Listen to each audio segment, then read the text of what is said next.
Bismillahirrahmanirrahim. Assalamu alaikum students. Welcome to all of you in my YouTube channel Education with AEC. The students इस channel में आपको मुख्तलिफ books की मुख्तलिफ topics के बारे में पढ़ाया जाता है। आज हम मैथ का 9th क्लास के चैप्टर नंबर 1 का आगाज करने जा रहे हैं। चैप्टर का नाम है मैट्रिसेस एंड डिटर्मिनेंट्स। मैट्रिक्स क्या चीज है, आइए चलते हैं मैट्रिक्स की जानिब। स्टूडेंट्स, जब आप किसी रियल नंबर्स को किसी स्क्वायर ब्रैकेट्स के अंदर इनक्लोज करते हैं तो वो एक नई फॉर्म बनती है जिसे हम मैट्रिक्स कहते हैं।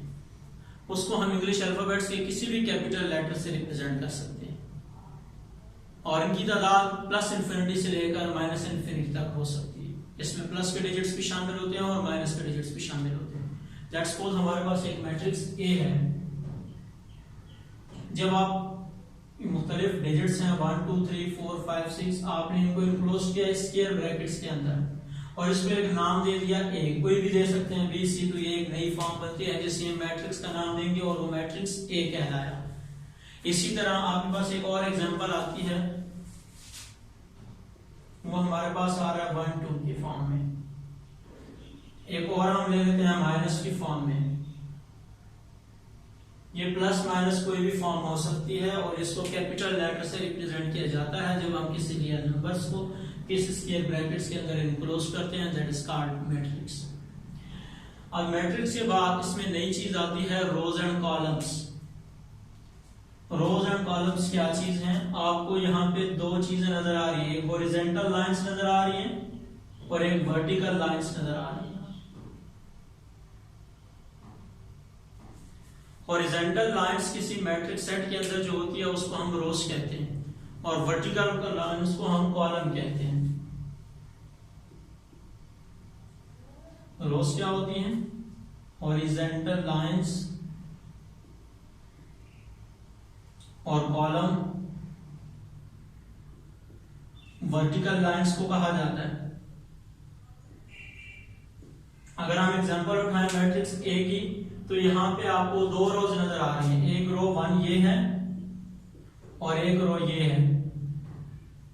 It's mean that matrix A के अंदर हमारे पास दो रोज हैं और अगर हम कॉलम को देखते हैं वर्टिकल की फॉर्म में तो ये 3 आ रहे हैं हमारे पास। ये कॉलम 1 है, ये कॉलम 2 है और ये कॉलम 3 है। इस तरह मैट्रिक्स ए के अंदर आपके पास रोज की तादाद 2 और कॉलम्स की तादाद 3 हो गई। इसी तरह यहाँ पर आप नोट कर सकते हैं इसके अंदर आपके पास दो वर्टिकल लाइंस और दो हॉरिजॉन्टल लाइंस हैं जिसको हम दो रोज कह सकते हैं, रो 1 और रो 2। और एक ही वर्टिकल लाइन आ रही है जिसमें हम कॉलम की तादाद शो करेंगे तो वो एक कॉलम आ रहा है यहाँ। इसी तरह यहाँ पर आप इसकी एग्जांपल भी ले सकते हैं। जब आपने रोज और कॉलम के बारे में स्टडी किया तो इसके बाद एक और क्वेश्चन उठता है कि what is meant by order. Order of a matrix क्या होता है? ऑर्डर ऑफ अ मैट्रिक्स से मुराद यह है कि number of rose into number of column. मैं एक मैट्रिक्स की एग्जांपल ले दूं। ऑर्डर ऑफ मैट्रिक्स से क्या होगा? इसको हम रिप्रेजेंट करते हैं m बाय n से। m से मुराद नंबर ऑफ रोज है और n से मुराद नंबर ऑफ कॉलम है। अगर हम देखें मैट्रिक्स ए को तो यहाँ पे हमारे पास रोज की तादाद आ रही है 2, तो हम लिखेंगे 2 और कॉलम्स हमारे पास आ रहे थे 3 1 2 3, तो इसकी तादाद हम लिख लेंगे 3। तो ये मैट्रिक्स ए का ऑर्डर हो गया। इसी तरह मैट्रिक्स बी का ऑर्डर के लिए आपके पास 2 रोज हैं और 1 कॉलम है, तो इसका ऑर्डर क्या बनेगा? 2 बाय 1। सिमिलरली आपके पास यहाँ पे भी 2 रोज आ रही हैं और 1 कॉलम है, तो इसका भी जो ऑर्डर बनेगा वो भी बनेगा 2 बाय 1 का। मैट्रिक्स के डेफिनेशन के बाद रोज और कॉलम की तादाद क्या होती है, रोज और कॉलम होते क्या हैं और ऑर्डर ऑफ मैट्रिक्स क्या होता है, ये आपने स्टडी किया। आगे एक क्वेश्चन उठता है वो है जी इक्वल मैट्रिक्स का। वो क्या चीज है, आइए करते हैं इक्वल मैट्रिक्स के बारे में।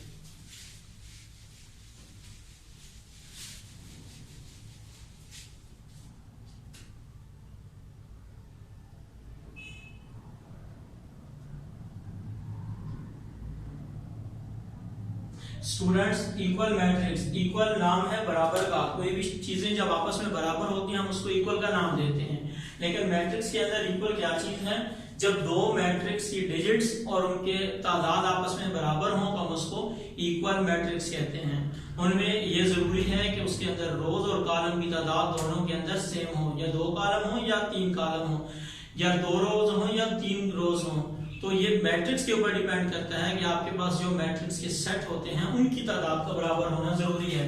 लेट्स सपोज हमारे पास एक मैट्रिक्स ए आ रहा है, इसमें आ रहा है 1 2 3 4, और एक और आपके पास आता है जी 1 2 + 1 1 + 1 और 3 + 1।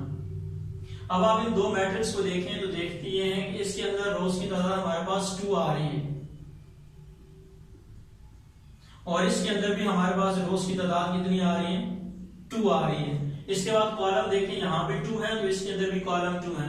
रोज और कॉलम की तादाद का बराबर होना भी जरूरी है, और साथ साथ ये भी नोट करें कि इनके अंदर जो डिजिट्स हैं वो भी एक दूसरे के बराबर हैं कि नहीं है। हम अगर इस मैट्रिक्स को हम उठाकर सॉल्व करें तो क्या ये एक ही फॉर्म बनता है कि नहीं? 1 और 1 2, 2 और 1 3, 3 और 1 4। अगर आप देखें तो इसकी ये वही फॉर्म बन गई जो मैट्रिक्स ए की थी। इट्स मीन दैट कि मैट्रिक्स ए मैट्रिक्स बी के इक्वल हुआ। इसी तरह और कई एग्जांपल्स मौजूद हैं, आपने निशानी याद रखनी है कि उसके अंदर डिजिट्स का होना भी सेम होना चाहिए और उनके अंदर ऑर्डर का होना भी सेम होना चाहिए, जिसमें हम रोज और कॉलम की तादाद को जाहिर करते हैं। स्टूडेंट्स, उसके बाद हमारे पास इसका एक और क्वेश्चन आता है जिसमें हमने वैल्यूज निकालनी है ए बी सी और डी की। एक्सरसाइज 1.1 का लास्ट क्वेश्चन है।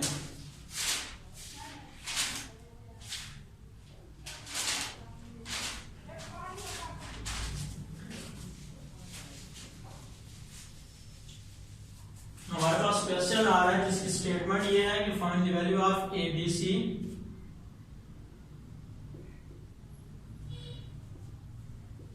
ए बी सी एंड डी।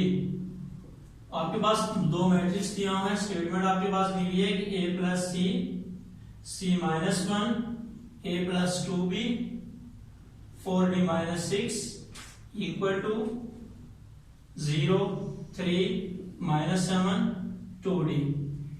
इस सेट के मैट्रिक्स के अंदर आपको एक क्वेश्चन दिया हुआ है, जिसमें आपने ए बी सी डी की वैल्यूज निकालनी है। स्टूडेंट्स, एक बात हमेशा नोट करें कि जब कोई दो मैट्रिक्स आपस में बराबर हों तो इसका मतलब ये होता है कि आपको इसकी पहली रकम को दूसरे सेट के मैट्रिक्स के पहली रकम के बराबर रखना होगा, यहाँ की दूसरी रकम को यहाँ की दूसरी रकम को, इसी तरह फोर्थ रकम को हम एक दूसरे के बराबर रखेंगे। तो आइए चलते हैं और इसकी तरह हम वैल्यूज निकालेंगे। सॉल्यूशन में जब आप आएंगे तो क्या करेंगे हम कहेंगे let's suppose a plus C is equal to 0 के बराबर, a प्लस 2b को आप रखेंगे -7 के बराबर, c माइनस 1 को आप इक्वल रखेंगे 3 के, और 4d माइनस 6 को आप इक्वल करेंगे 2d के। आप इसको नाम दे देंगे इक्वेशन नंबर 1 का, इसको आप नाम दे दें इक्वेशन नंबर 2 का, इसको दे दें इक्वेशन नंबर 3 और इसको नाम दे दें इक्वेशन नंबर 4 का।